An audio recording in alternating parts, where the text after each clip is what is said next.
Good morning, good morning. Do I say good morning, good afternoon as we are greeted here? Debs Cooper, Global Stressologist. Thank you for joining me as I talk about a subject that is not something I usually talk about. Just saying, just saying. And this is strategies on how to keep your exes from ruining your future. Yeah, strategies on how to keep your exes from ruining your future. Because this is a doozy. This is a doozy. This is such a doozy that I've had 3 people this week just come to me alone and talk about their exes. So I went, you know what I was going to talk about is not clearly happening. We're going to go here. So thank you for joining me. I'm just going to jump onto this computer and join, and because I clearly can't see if anyone's here at the moment. But do we all have exes? Can we just take a moment? Do we all have exes that are trying to ruin our future? Not me. Not me. Not me. I'm actually one of the ones who, if I saw any of my exes, and this is, even the little flings, the ones that didn't last very long, if I saw any of them, I would welcome them into a conversation. Now, that may sound ridiculous to some people. People are like, how could you do that? Because I put them in my heart. I put them in my heart. They're an ex for a reason, and they're not going to ruin my future in any way, form. Good luck with you. Good luck with you. Let me just crack this open. I believe it is going. Oh, right. So we've got Robin. Hi. And we've got Donna and Ashley. Yay. So I've got people here I can now see. Oh, I don't know if that's going to work, but we'll just see how we go today. So thank you for that. But let's crack on to this. If you are watching this here as a live, I would love to know if you're watching live, and I'd love to know if you're watching as a replay. That would be amazing. Thank you so much. So grab your note-taking device, the smallest pencil I could ever find, clearly, because I'm going to give you some straight, hard truths in today's call. And I don't want you skimming on this stuff. This is not worth it. So there's going to be 5 key things, and we're going to break them down from that. So the first one is boundaries. Now, when I say the word boundaries, even I have a physical reaction. I'm not barely big on the boundary word, but I want you to you're going to set and enforce boundaries, because there's this endless back and forth. And when we have endless back and forth somebody, it's about our emotional space is not safe anymore. So this is about actually reclaiming your emotional space, your serenity, whatever you want to call it, around you. And this is reclaiming that for you because of something. So when I talk about this, I'm getting you to define your boundaries clearly. And we would talk about your boundaries clearly, realistic, not just what society says or anything, realistic. Decide for you what is and isn't acceptable. Decide for you what is and isn't acceptable in your interactions with your ex. So it could be little things. Now, we also have ex who have children. So there's going to be, I don't know why I've got the thumbs up, but anyway, we'll go with that. It could be that you have interactions with your ex because of your children. It might not be. It might be because they're still involved at work. You're still with work. That could be any reason. So when I'm talking about boundaries, you want to make sure these are professional boundaries that you can uphold yourself as well. So it could be little things, which are not that little after all. Little things like don't text after a certain time. No discussing any personal matters. Who are you seeing? What are you doing? Any of these things that can throw people out of kilter. There's also some amazing, when I looked at them, there's some amazing co-parenting apps that you can do, that you can communicate through that and have all that for you. If that feels a safe space, because this is all about being safe. When I talk about enforcing your boundaries, it's all about you being safe, your children or other people who are involved, but also your ex, making sure they're safe as well. And when you're doing this, you're going to communicate firmly, but you're going to do it respectfully. So you're going to deliver your boundaries in a neutral and confident way. But when you're being defensive and you're like this, or you're full on, I need us to keep our conversations about our kids only, or anything like that. When you start getting really frustrated, other people can feel it. One of my little favorite sayings, I've just got it down here, is may your head and heart speak with one voice. So when your head and heart can speak with one voice, they can actually hear it. And that's a different way when you're actually stating your boundaries. Now, there's a word that goes consequences that usually comes with boundaries. So follow through with the consequences. So if they push the boundaries, don't engage. So if you text outside the agreed time, if we said no texting after 8 o'clock at night, and you're texting after then do not respond. That's it. Do not respond after 8 o'clock. That's all there is to you. Don't respond. So you're going to limit those emotional triggers because you already know you're going to be on edge because of something they've done or not done, in a way that you've got this here. If certain conversations always escalate, if they escalate, move them to an email or a messaging app, and it allows you time to process, allows you time to think before processing, before responding. The other thing is, now this is not what my main thing is, but if they are crossing your boundaries with your phone, the best thing you can do is give your phone to someone else or block and restrict it. So if they're constantly texting you, if they're constantly saying something, you can limit the access. You can just say, look, I would rather you do this through this app. We're going to keep it from there, and I'm going to block your number so it keeps me fresh. You don't even have to say so it keeps me fresh. It could be anything. But when you're keeping this going ahead, when you're actually doing this, this is also allowing you to regulate your mind, and it's reclaiming that emotional space again. We know that emotional space. Yeah, this is what it's about, that emotional space.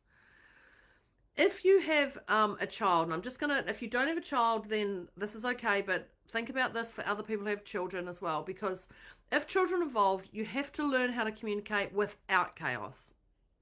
Without chaos. And again, here we go again. May your head and heart speak with one voice. May your head and heart speak with one voice.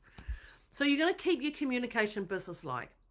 So you're going to treat them as your co-parent, because they are your co-parent. Discussions as professional as possible, and you're going to stick to the facts, no emotion, and you're going to avoid any emotional triggers, and you're going to keep your responses brief and neutral. You did this because of this. No, we don't want any of that. There's no poking the bear here.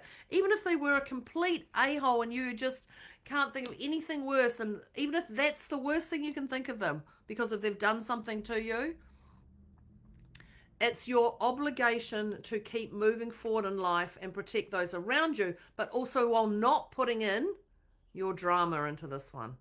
So keep that communication business-like. There's some amazing co-parenting apps. I've had a look. I've had a real good look, and there's some great ones there that are just so solid, and they can help you with that. And it just allows, there's no misunderstanding, because misunderstanding is the greatest form of conflict that we have, missing information. When you've got children involved, I want to make sure that you don't use your children as messengers. Do not put your children as messengers. Say, hey, can you tell dad this? Can you tell mum this? Can you tell auntie this, or nana, or mum's new boyfriend, or any of that stuff? Don't use them as messengers. You're just adding extra stress to them that they don't want to be dealing with. And this is no matter what age they are. No matter what age, whether they're 18 and they can handle that conversation, or whether they're 3 and they can't, because some 18-year-olds can't even handle that conversation. So just because they've gone of age, you don't need to tell them everything. So keep that, the kids as messengers is a no-go. So always communicate directly with your ex. It just keeps that clean, concise, precise. No idea why we've got the thumbs up, but we'll just go for thumbs up today. The other thing is you're going to set a predictable schedule. So when I talk about a predictable schedule, I'm talking about a clear, consistent schedule that minimizes confusion and prevents last-minute conflicts. So also, when we're doing that schedule, ensure that it is flexible. Ensure that you are flexible. And you want to stay child-centered. Now, this is clear if you've got children. If you haven't, that's okay. And also, when I say children, this is also your animals as well. Don't forget that.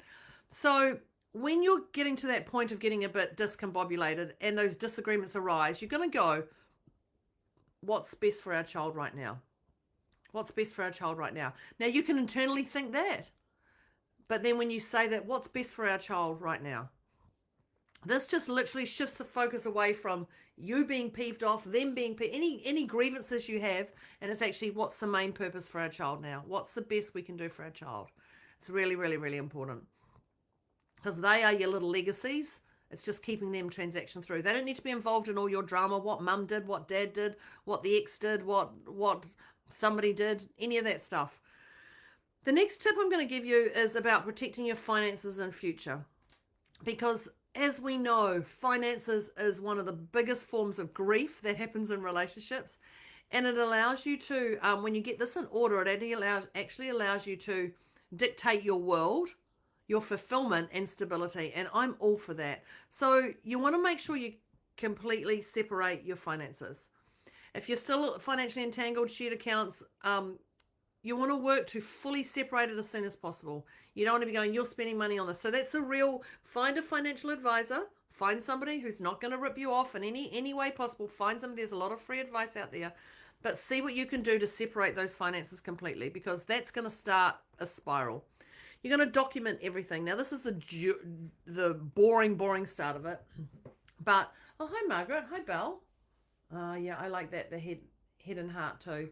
Yeah. Little distraction there. Document everything. Now I find this brain draining for me, because it's like, oh my God, I've got to do the admin. But if you can't do it, find someone. So keep records of all child support payments, expenses, financial agreements, anything that's going to be able to protect you if something gets thrown at you. Now, it could be seen as overkill, but you're better to do it now than if something happens that you've actually got it all there at hand, because when someone asks you for any information like this and you've got to go find it, that can completely take you out. If you have a legal agreement, you must agree to the legal agreement. So don't agree to any under the table arrangements. Don't agree to any under the table arrangements. You're better to have it legally, because it gives you something to stand back on. Child support, anything, they're actually legally documented. They're legally documented. Don't engage in money manipulation. When I talk about money manipulation, which has been a great one this week, some exes use money to control or guilt trip you. Well, you spent this, you did this is costing you so much. Why should I have to pay for this? All of this. So set boundaries and don't negotiate out of fear. Set boundaries and don't negotiate out of fear. And you're going to plan for your financial future. So that means start budgeting. Look at your ins, look at your outs, look at your savings, focus on your goals. They are your goals, and then there's your goals with your children or your goals with your family, those things. But make sure that you have your goals as well.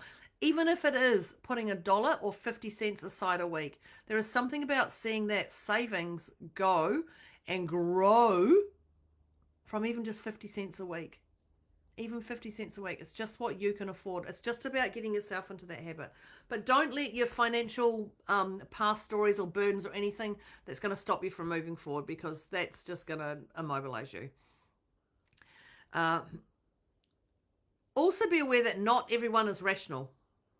They're your ex for a reason. They're your ex for a reason. They're your ex for a reason. So not everyone's going to be reasonable, and they're not going to be stable, emotionally stable, because if you've done something, they might still want to hurt you. They might not, or I'm going to make you pay back for that. That's okay. The key is for you not to get reactive and put this stuff into your heart. So when we talk about healing and moving forward, the key is to not let those past relationships stick into your future. We want them to keep them in the past. So here's what you can do. You can stop replaying the past. Oh, wow. Imagine what that looks like. Wonder what that looks like. Stop. Let's just take a moment. Let's stop replaying the past right now. So the more you dwell on what if this happened and why did this happen, the harder it is to move on. If you're going down that path, so you want to keep your focus on what can I control now? Where am I going? What am I doing? Where am I going? What am I doing? Now, the next one is be grateful for your peace. And this is about having gratitude, not forgiveness. Forgiveness isn't about them. This is about you having grateful for that experience. And it's about releasing you from any emotional baggage that's holding you back. And that is finding the value of all this situation, who you're talking to, who you get to connect with, what you're learning, what you're sharpening up your skills are. Because when you can let that attachment go and you can do it from the heart again, may your head and heart speak with one voice. When you can do that from the heart, it literally fills up here, and whatever they say or do does not affect you. You're going to detach yourself from their drama, because no one needs to have another storybook. You've already got your own storybook of your own drama. You don't need someone else's. So detach yourself from the drama. If your ex thrives on conflict, don't engage. Their chaos is yours. It's not yours to carry. Their chaos is totally theirs. You don't have to do a thing about it, but it's absolutely theirs. It's absolutely all theirs. And when you're doing this, You're going to also invest in your own growth. So when I talk about invest in your own growth, whether it's connect with Deborah, here's the old business card here, connect with me, anything like that, journal, do whatever lights you up, do those things. You're going to put your energy into building the best version of you.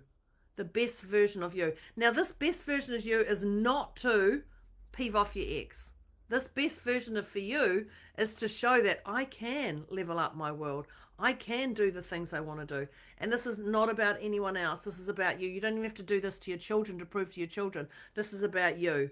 This is all about you. You're going to surround yourself with the right people. And the right people are those who are on your journey with you. The right people are those who are on your journey. Now, Debs Cooper, Global Stressologist, is clearly here for you in whatever form that looks like. I'll put in the chat to book a time with me. But one thing I want to say here is you are human in this world, having human experiences, human emotions. You cannot shut your ex off fully. They are going to be around if you have children. But the key is to wrap them into your heart and put them in your heart. And I know some people are going, how do I do that? How do I do that? How do I do that? Putting them into your heart, and that is finding the value that they have given you, that you are no longer there. What is the value they have given you that you are no longer in that relationship with them? That you can actually focus on you. You can focus on you, because this is exactly what life is about. And knowing these human emotions come at any time. So, yeah, we know those ones, we know those. So I'm going to say to you today, are you inspired about your life? Are you playing your life to the fullest you can get? Are you? Because after listening today, I've given you some tips. I've given you some strategies. I've given you some techniques. I've given you ideas on how to move forward. There's clearly a lot more that we can do, and we can deep dive into that. Absolutely. And you know who you're going to call. There's no Ghostbusters here. It's just Debs Cooper. So thinking about what you've listened today, what is your highest priority action step? What is your highest priority action step you're going to do today to achieve your goal? I would love you to drop that in the chat and let me know what you're going to do from today. And to end today, I'm also going to say to yourself, this is one high priority action step I would love you to do outside of the other one, is write yourself a letter. Write yourself a letter to thank yourself for the journey you have been on. Because if you're sitting here watching this, and this is on strategies how to keep your ex from ruining your future, there's something going on for you. So it's time to let that go. So look at the magnificent you. What is that beauty you have within you? Thank you, Deborah, for showing up. Thank you, Deborah, for listening to those people. Thank you, Deborah, for holding space back then. And thank you, Deborah, for cutting the tie.